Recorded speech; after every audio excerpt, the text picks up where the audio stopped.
Hello my dear students, welcome to my channel Triyasha study centre. Friends, তোমরা যারা একাদশ শ্রেণীতে পড়ছো, তোমাদের যাদের রাষ্ট্রবিজ্ঞান বা পলিটিক্যাল সায়েন্স আছে, পলিটিক্যাল সায়েন্সের প্রথম সেমিস্টারের লাস্ট মিনিট সাজেশন আমি চতুর্থ অধ্যায় থেকে শুরু করলাম।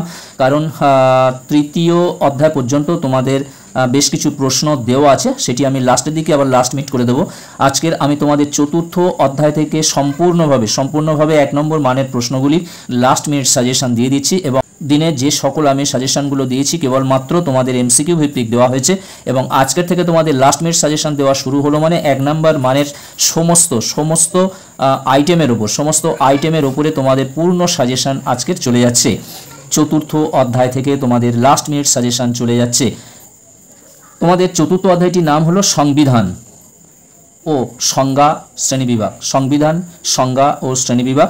এর থেকে বেশ কিছু ইম্পর্টেন্ট প্রশ্ন যেগুলো তোমাদের অপশান সহ দেওয়া আছে, এগুলো জানবে। তোমাদের ভেরি ইম্পর্টেন্ট প্রশ্ন, এগুলোর দিকে একটু ধ্যান দিয়ে তোমরা তৈরি করে নেবে এবং বাকিগুলো তোমরা অবশ্যই পড়বে।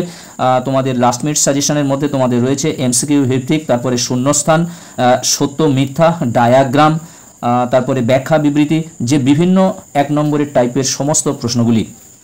এসব আমরা প্রশ্ন উত্তরগুলো পড়ে নিই। তার আগে বলি, তোমরা যারা এখনও চ্যানেলটি সাবস্ক্রাইব করোনি, অবশ্যই তোমরা চ্যানেলটি সাবস্ক্রাইব করে নাও এবং বন্ধুদেরকে লিঙ্ক বেশি করে শেয়ার করো, কারণ তোমাদের সামনে পরীক্ষা, আর বেশি সময় নেই। একের দাগের প্রশ্ন দেখো, ম্যাগনা কার্টা আইন কত খ্রিস্টাব্দের আইন? 1215, 1948, 1905, 1632 খ্রিস্টাব্দ। অ্যান্সার হবে 1215 খ্রিস্টাব্দে। যে সংবিধান আদর্শের উপর ভিত্তি করে গড়ে ওঠে তাকে বলা হয় মৌলিক সংবিধান, মৌলিকতাবিহীন সংবিধান, নীতি সংবদ্ধ সংবিধান এবং নিয়মনিষ্ঠ সংবিধান। অ্যান্সার হবে নিয়মনিষ্ঠ সংবিধান, অর্থাৎ অপশান ডি। পৃথিবীর বৃহত্তম লিখিত সংবিধান কোন গণতান্ত্রিক দেশে লক্ষ্য করা যায়? Britain, Japan, Bharatvarsha, Korea. Answer হবে ভারতবর্ষ, অর্থাৎ অপশান সি। 4 দাগের প্রশ্ন, জার্মানির সংবিধান কিরূপ? নীতি সম্বলিত সংবিধান, বিতে আদর্শ নিরপেক্ষ সংবিধান, মৌলিক সংবিধান এবং লিখিত সংবিধান। অ্যান্সার হবে আদর্শ নিরপেক্ষ সংবিধান। পরের দাগের প্রশ্ন, 5 দাগের প্রশ্ন, নিউজিল্যান্ড ও আয়ারল্যান্ডের সংবিধান কি? সুপরিবর্তনীয় সংবিধান না দুষ্পরিবর্তনীয় সংবিধান? লিখিত সুপরিবর্তনীয় না লিখিত দুষ্পরিবর্তনীয় সংবিধান? অ্যান্সার হবে লিখিত সুপরিবর্তনীয় সংবিধান, অর্থাৎ অপশন সি। 6 দাগের প্রশ্ন, সংবিধানকে ক্ষমতা সম্পর্কের আত্মজীবনী বলে কোন রাষ্ট্রবিদ চিহ্নিত করেছেন? লোয়েনস্টাইন, ফাইনার, জেলিনেক এবং কেসি হোয়ার। অ্যান্সার হবে ফাইনার। সংবিধানকে ক্ষমতা সম্পর্কের আত্মজীবনী বলে কোন রাষ্ট্রবিদ চিহ্নিত করেছেন? লোয়েনস্টাইন, ফাইনার, জেলিনেক, কেসি হোয়ার। অ্যান্সার হবে ফাইনার, অর্থাৎ অপশন বি। 7 দাগের প্রশ্ন, সুপরিবর্তনীয় সংবিধানের সার্বভৌম ক্ষমতার অধিকারী কে? আইনসভা, লোকসভা, রাজ্যসভা না বিধানসভা? অ্যান্সার হবে আইনসভা, অর্থাৎ অপশন এ। 8 দাগের প্রশ্ন, কনস্টিটিউশন শব্দটির উদ্ভব হয় কোন শব্দ থেকে? কনস্টিয়াস, কনস্টিটিউয়ার, কনস্টিটিউট। তারপরে দেখতে পাচ্ছ কনস্ট্যান্ট। অ্যান্সার হবে কনস্টিটিউয়ার, অর্থাৎ অপশন বি। 24 দাগের প্রশ্ন, যে সমস্ত দেশের যাবতীয় রাষ্ট্রীয় ক্ষমতা চূড়ান্তভাবে একটি মাত্র কেন্দ্রীয় সরকারের হাতে ন্যস্ত থাকে, সেই সব দেশের সংবিধানকে বলে ড্যাশ সংবিধান? এককেন্দ্রিক সংবিধান। নাম সর্বস্ব সংবিধান দেখা যায় ড্যাশ দেশে? দক্ষিণ কোরিয়া দেখা যায় নাম সর্বস্ব সংবিধান।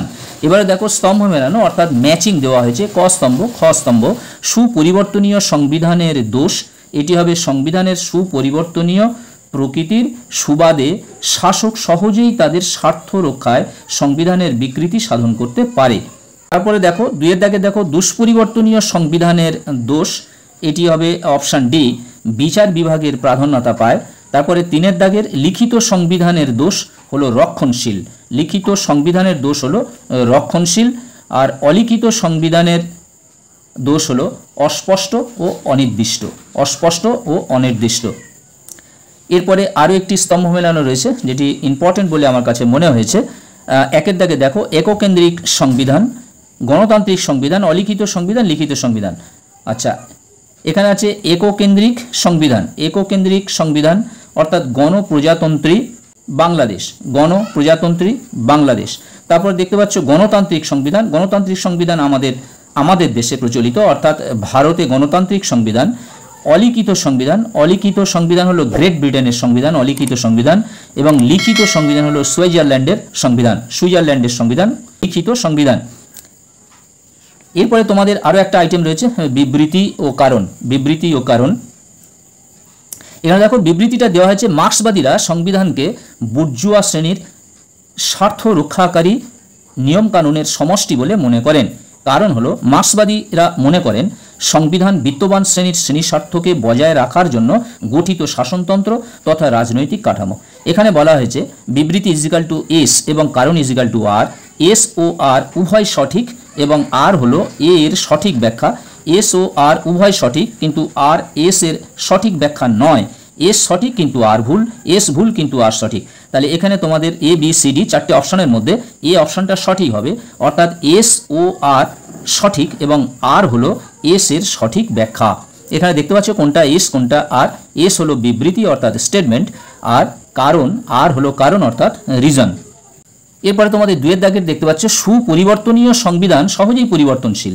এটি হচ্ছে বিবৃতি অর্থাৎ এস, এবং সুপরিবর্তনীয় সংবিধান পরিবর্তনের জন্য কোনো বিশেষ পদ্ধতি অবলম্বনের দরকার পড়ে না, এটি হলো কারণ অর্থাৎ আর।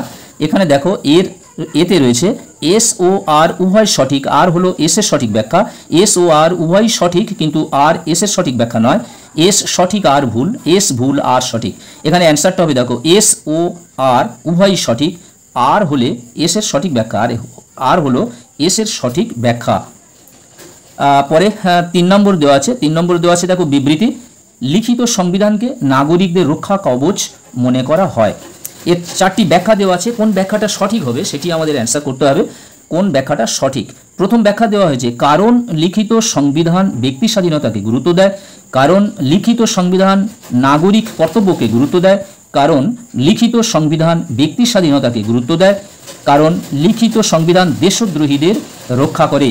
এখানে ব্যাখ্যা নম্বর 3 দেখো লিখিত সংবিধান ব্যক্তি স্বাধীনতাকে গুরুত্ব দেয়, লিখিত সংবিধান ব্যক্তি স্বাধীনতাকে গুরুত্ব দেয়, এই অ্যান্সারটি সঠিক হবে, আর 3টি আছে ভুল।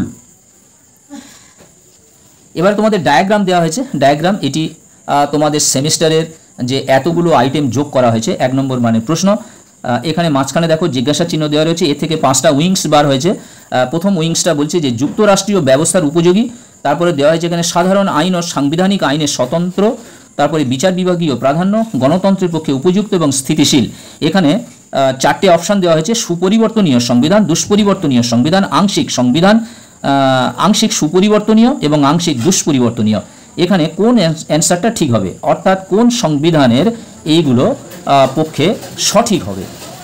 এখানে উত্তরটা বলছে দুষ্পরিবর্তনীয় সংবিধান। দুষ্পরিবর্তনীয় সংবিধানের ক্ষেত্রে এগুলি প্রযোজ্য, যেমন যুক্তরাষ্ট্রীয় ব্যবস্থার ক্ষেত্রে এটি উপযোগী হয়, স্থিতিশীল হয় এবং গণতন্ত্রের পক্ষে উপযুক্ত, বিচার বিভাগীয় প্রাধান্যতা পায় এবং সাধারণ আইন ও সাংবিধানিক আইনের স্বতন্ত্র। আরেকটি ডায়াগ্রাম রয়েছে, আরেকটি ডায়াগ্রাম এটি একটু পড়ে রাখবে। স্বৈরতন্ত্র প্রতিষ্ঠার অনুকূল, অস্পষ্ট অনির্দিষ্ট, বিচার বিভাগীয় ক্ষমতা বৃদ্ধি, যুক্তরাষ্ট্রীয় শাসন ব্যবস্থার অনুপযুক্ত এবং অস্থিতিশীল। কোনো সময় স্থিতিশীল থাকবে না, অস্থিতিশীল থাকবে। এটা স্বৈরতন্ত্র প্রতিষ্ঠার পক্ষে খুবই ভালো। এখানে অপশানগুলো দেওয়া রয়েছে, এটি কোন সংবিধানের ক্ষেত্রে প্রযোজ্য, এই যে বৈশিষ্ট্যগুলো কোন সংবিধানের ক্ষেত্রে প্রযোজ্য সেটি তোমাদের বলতে হবে, এ বি সি ডি। এতে বলা হচ্ছে সুপরিবর্তনীয় সংবিধান, দুষ্পরিবর্তনীয় সংবিধান, সিতে অলিখিত সংবিধান এবং ডিতে লিখিত সংবিধান হবে। এটা উপাদান হয়ে গেছে লিখিত সংবিধান। এখানে অ্যান্সারটা হবে অলিখিত সংবিধান অর্থাৎ অপশান সি। অপশান সি অলিখিত সংবিধান, মানে কোনো লিখিত থাকবে না, অলিখিত সংবিধান। একজন ব্যক্তি তার ইচ্ছা মতো রাষ্ট্র চালাবে।